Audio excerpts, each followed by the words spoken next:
Mas, Bruno, está falando de Catmate, Catserve, o que será que é isso? Bom, o Catmate, né, é um catálogo de materiais. Então, ali, ele vem trazer vários, praticamente uma infinidade, eu não consigo lembrar agora de cabeça, mas acho que tem 200 e poucos mil materiais dentro do Catmate. O Catserve também mais reduzido, porque trata-se de uma lista de serviços, mas também com uma infinidade gigantesca de serviços que a administração já contratou. Então, é interessante porque já para cada um daqueles elementos foi feito um estudo. A Secretaria, né, de Gestão do Ministério a SEGES, ela vem refinando o catálogo, porque teve um período que ele ficou aberto. Quem mexe com licitação há um tempo sabe disso, né? O catálogo ficou aberto, então vários entes, né, vários servidores conseguiam inserir de uma forma mais fácil, né? Não tinha esse cuidado de realmente pesquisar, refinar sua busca, simplesmente fazer uma busca superficial, não achava aquele objeto, ia lá, então assim, tinha-se, né? Tinha caneta, aí tinha caneta azul, a caneta azul sextavada de ponta de tungstênio, aí tinha, não, hoje, né, vários itens, se você for lá, eles já estão inativados justamente pela duplicidade, ou muitas das vezes por conta de não ter tido um bom descritivo. Então, a SERJ já vem fazendo esse refinamento e passou por uma grande mudança recentemente, em 2022, principalmente, para que esse catálogo fosse muito mais funcional à sua busca. Bom, e agora com base na 1433, quais são os pontos principais que ela busca ali justamente abarcar com os catálogos? Primeiro, quando você consegue identificar o bem ou o serviço pelo código do CATMAT ou do CATSERV, você consegue jogar ele lá no painel de preços e ele vai te dar um monte de preços das últimas contratações com base nisso. Então, assim, o painel de preços ele fica muito mais eficiente, né? A sua filtragem fica muito melhor. Ainda que você não consiga achar o objeto específico, às vezes o serviço é um pouco mais personalizado, mas ele te dá parâmetros para essa pesquisa de mercado. Então isso é muito importante. Outro problema, né, porque muitas das vezes o servidor ele foi designado para ser a pessoa que vai ser responsável pelo termo de referência ou pelo estudo técnico preliminar, ele ainda não está familiarizado com essas questões, e quando não se tem uma padronização, principalmente por conta dos catálogos, se corre o risco de pegar, olha, o que funciona para mim hoje? O que funciona para mim hoje é, sei lá, eu tenho esse computador e preciso comprar mais computadores, então eu vou descrever esse computador. Será que é isso? Quando eu tenho outros referenciais, é muito mais fácil de eu buscar a solução correta. Olha, depois a gente vai ver ali na prática, né, a ideia do Licita Clube é justamente isso, mostrar algumas coisas na prática aqui para vocês, e a gente aprofunda muito mais dentro das comunidades, dentro do Licita Clube, mas é justamente para que vocês vejam como se faz esse filtro e quais são as opções que ele te dá ali, porque muitas das vezes você está limitado à solução que você está vendo. De repente, você acaba, quando faz a pesquisa, vendo outras soluções, que fala assim, puxa, ao invés de eu comprar esse monitor, um monitor que o meu queimou aqui, que era de 19, eu ia comprar um outro monitor, né, para o meu computador de 19 polegadas, olha, eu posso simplesmente comprar um, sei lá, de 24 polegadas, 29 polegadas, widescreen, vai facilitar a minha vida aqui, né? Ou não, olha, estou vendo aqui, eu ia comprar, mas o preço que está aqui, eu vi que tem alocação também. Será que não é mais fácil eu alocar para minha solução? Então, olha, vou ter uma sala de recepção ali, vou estar passando vídeos institucionais, né, pelo tamanho da sala, qual que é o televisor que eu preciso estar adquirindo. né? Então, eu tenho outras soluções que vão ser mostradas ali quando eu faço essa pesquisa, né? Algumas coisas é interessante a gente não achar de cara logo a solução e ter esse rol justamente para poder saber as outras soluções que tem ainda de produtos similares, né? Ou produtos iguais, igual eu dei aí o exemplo da televisão, né? Que tem várias polegadas, né? Ou 4K, né? As tecnologias, não, tem que ser smart para ter a questão do Wi-Fi, outras soluções agregadas ali. Com isso, gente, e principalmente quando a gente usa escala, nada mais, nada menos, esse catálogo, e já foi comprovado isso, ele vai fazer uma otimização de compras muito grande, porque vai gerar uma economia muito grande. Então, não tem como a gente negar que, olha, se eu deixar espaçado, comprar tudo de cada um de um jeito, eu não vou ter a mesma economia de escala de que se eu juntar todo mundo e padronizar e comprar praticamente o mesmo bem, ainda que ele tenha versões diferentes. Então, o catálogo ajuda muito nisso. Então, primeiro, vamos lá falar agora das vantagens. A primeira vantagem, e se eu não me engano, a 1433, eu acho que ela repete quase 30 vezes, acho que é 28 vezes, a palavra padronização, seja para bens, serviços, seja também para os editais, para os contratos, mas assim, é muito claro na 1433 a questão da padronização.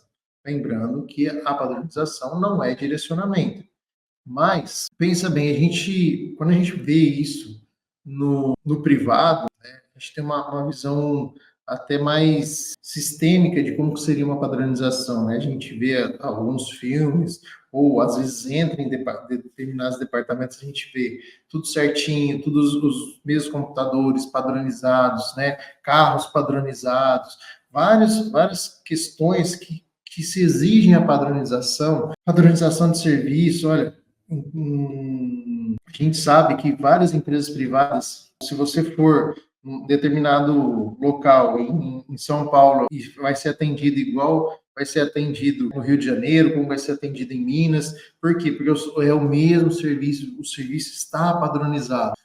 A mesma coisa, a administração ela precisa ter essa padronização, né? E para isso, o catálogo ele serve como uma luva. Ele não é uma inovação. A gente já falava de padronização e de catálogos desde a 8666, principalmente para bens e serviços comuns, quando foi editada a 10520. Então a gente não pode achar que é novo. O que veio mais agora, e a gente vai ver isso bem no finalzinho ali, para que a gente possa entrar na parte mais técnica da lei, é questão de algumas obrigatoriedades, algumas justificativas. A obrigatoriedade da administração montar o seu próprio catálogo ou adotar um outro catálogo já efetivado, né? Mas, e outra coisa, qual que é a segunda maior vantagem? Poxa vida, quando você padroniza, o fornecedor, ele praticamente sabe o que você quer. Então, é muito difícil de você comprar gato por lebre. Por quê? Porque está padronizado. E a gente sabe que cada vez mais os fornecedores estão profissionalizados, né? Eles estão acostumados a vender para a administração pública.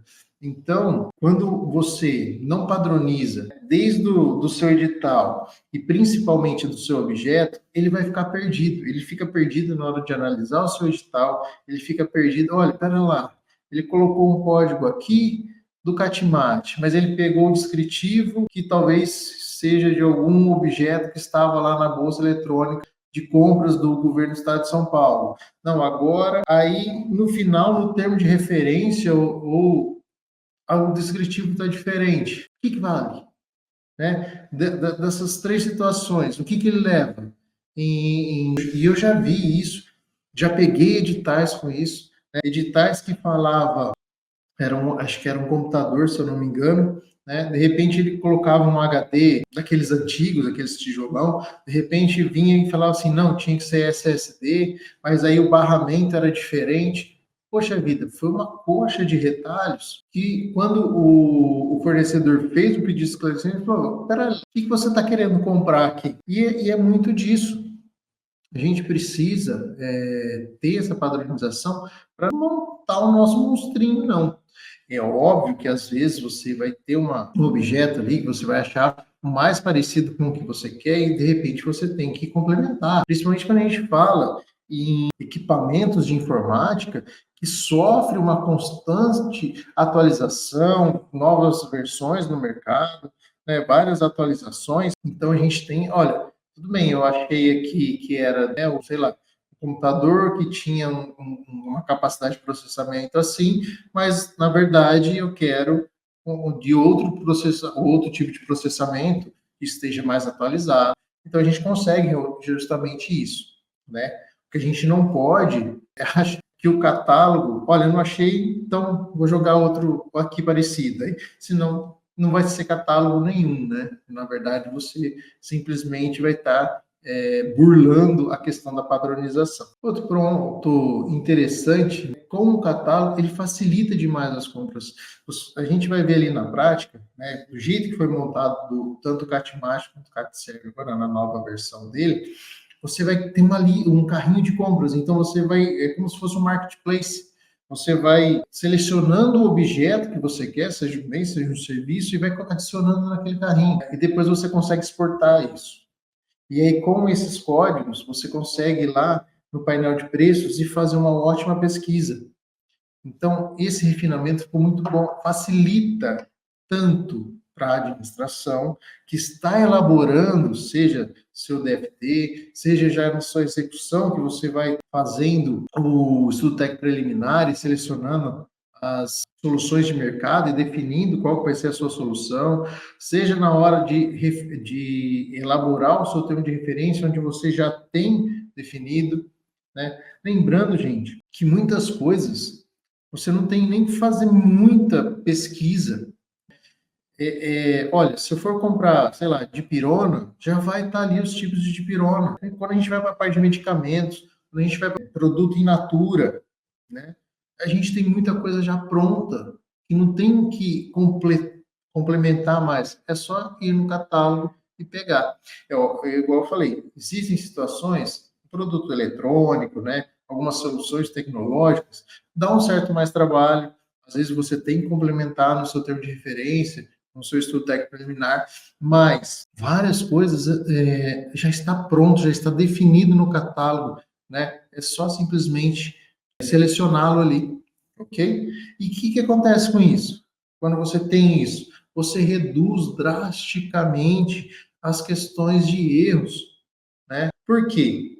Porque lembra que eu comentei agora há pouco, eu posso cair no erro de querer montar, olha, não, isso daqui tá legal, vou pegar um pedaço daqui, vou pegar um pedaço dali, e na verdade vira um Frankenstein que a gente não consegue identificar, né? A gente quis ser tão zeloso e acaba errando. Então, quando a gente padroniza, a gente evita muito, mas muito erro. Bom, agora, eu fiz um roteirinho aqui, né, da prática, e a gente vai ver depois na prática. Lembrando que isso daqui não é a aquisição em si. Na verdade, isso daqui é quando a gente entra no catálogo, né, do Compras Bof e vai fazer justamente a nossa busca refinada. Então, a gente vai acessar ali a página, vai pesquisar pelo item, vai. Aí ele vai te mostrar a classe do item e as subclasses e os tipos. E aí ali dentro você vai selecionar e comparar. Olha, lembra que eu falei do monitor? Ó, tem essa opção aqui, ó, de 19 polegadas. Não, tem essa opção aqui de 21 polegadas. Não, tem essa outra opção de 24 polegadas. Será que eu preciso a de 19, a de 21, a de 24? Não, eu preciso de uma de, sei lá, 34 polegadas, uma bem grande, porque eu trabalho numa Câmara Municipal e eu sou responsável por fazer edição de vídeo para transmitir as sessões online, então eu preciso de uma tela maior. Dentro de cada necessidade, você vai estar vendo o catálogo, é como se você entrasse no marketplace mesmo, uma loja virtual, e comparasse os produtos ali, assim como a gente faz na nossa vida pessoal. Quem compra na internet sabe disso, entra lá, né, nos sites de compra e compara os produtos, compara as soluções. vai ser a mesma coisa ali. A diferença é que não tem ainda a fotinha do produto, até porque senão estaria direcionado para alguma marca específica. Feito isso, você vai lá para o seu carrinho de compra, você vai ter a relação do que você selecionou e você consegue exportar. E dependendo do software que você usa, você vai ter uma facilidade maior para compilar esses dados. Bom, aqui a gente chega na nossa conclusão, e essa conclusão que eu trouxe para vocês aqui, ela é recheada de algumas questões da norma, da parte da legalidade. Por quê? Porque eu deixei para o final, porque quando a gente fala isso no começo, dá um certo susto, a impressão de que a gente começou uma fala, né, uma aula, um encontro, para querer pôr medo no servidor que está ali trabalhando com isso. E, na verdade, o nosso intuito não é. Nosso intuito é justamente licitar sem surtos, né? Desburocratizar de toda forma para que a gente consiga licitar de uma forma bem tranquila, bem fácil, né? Desde o início, quando a gente começa nos artefatos, até principalmente para ter uma boa execução contratual, né? Não adianta também a gente fazer um ótimo planejamento do ponto de vista de definir o melhor objeto, sendo que a hora de executar aquele contrato, a gente não consiga executar. Então, vamos trazer os principais pontos, principalmente da 1433. Bom, o que a gente vê no artigo 6º, inciso 51? Olha, é justamente a definição, o conceito, né, do que a própria lei traz a respeito do catálogo eletrônico. Então, o que a lei ela vem falar a respeito, né, do conceito, né, porque o artigo 6º ele vem trazer os conceitos. Então, ele vai falar ali que o catálogo eletrônico de padronização de compras, de serviços e de obras, né, é um sistema informatizado. Olha, lógico, se ele é eletrônico, ele tem que ser informatizado. E ali ele vai ter um gerenciamento centralizado, ou seja, não tem que ter uma gerência em que não é que todo mundo consiga manipulá-lo, não, ele tem que passar por um rigor para estar ali, até para garantir a padronização. Lembra? Quando a Sérgio liberou para qualquer um colocar os itens ali dentro, virou bagunça. Tanto é que fechou de novo, e agora está uma trabalheira danada para poder tirar e inativar alguns itens. Bom, aí ali, a gente sabe, ali a própria lei ela fala que vai ter que ter a indicação dos preços, ainda não tem, mas teria que ter a indicação dos preços, permitindo a padronização dos itens, né, a serem adquiridos pela administração e que vão estar disponíveis para licitação. Então, esse é o conceito legal. Ainda que não esteja 100% funcionando, a questão de todo esse arcabouço que ela traz, ele já melhorou muito, tá? Daqui a pouquinho eu já vou mostrar para vocês, e vocês vão poder ver que justamente isso está sendo adequado e cada vez vai ficar melhor. O segundo ponto, né, que até o Zé Renato aqui faz parte da pergunta dele, né? Olha, o município precisa fazer regulamentação para começar a padronizar? Sim, Zé Renato. Realmente, para padronizar, precisa se fazer uma regulamentação. E onde que está previsto isso? Olha, está previsto isso justamente no artigo 19, tá? Onde ali fala que as administrações são obrigadas a criar as suas padronizações ou adotar de outro. Olha, tudo bem, eu sou um município, eu sou uma câmara, eu sou uma autarquia, eu já utilizo o sistema do governo federal, então eu vou adotar o CATMAT e o CATSERG como os meus catálogos oficiais. Ok, legal, interessante. Não, olha, aqui eu vivo em uma outra realidade, preciso, né? Então, tudo bem, você pode montar o seu catálogo e ele vai precisar ser regulamentado. A gente vê aqui, ó, que existe um decreto regulamentatório do federal e também uma instrução normativa. Então, assim, precisa ser regulamentado. Na verdade, toda vez, a não ser que você for adotar e você só simplesmente faz um ato administrativo, seja uma resolução, seja uma portaria, seja um decreto, que vai adotar determinado catálogo de outro órgão, que aí ele é extremamente simples, mas você precisa regulamentar todos os atos, principalmente quando for do seu próprio ente. Okay? Então, o artigo 19 ele traz uma coisa que eu, né, nessa vida de aulas e com alunos e consultorias e assessorias, a gente vê principalmente agora que o pessoal começou a dar essa engatinhada boa nas licitações, não utilizando como regra, como padrão, os catálogos padronizados, os catálogos eletrônicos. Ainda utiliza o descritivo de bens e produtos e serviços que fazia na forma da 866, da 10.520. E o parágrafo 2º do artigo 19 vem justamente falar que quando você não utilizar um catálogo eletrônico de padronização, você precisa justificar naquela licitação o porquê você não está utilizando. E muita gente não está fazendo isso. Então, quando você... Não estou falando que está cometendo uma ilegalidade, mas muito provavelmente, né, o intuito aqui não é passar medo, mas justamente é precaver, é criar esse sinalzinho de alerta. Se você não está utilizando, comece a utilizar. Comece a buscar justificativas plausíveis do porquê não está utilizando, né?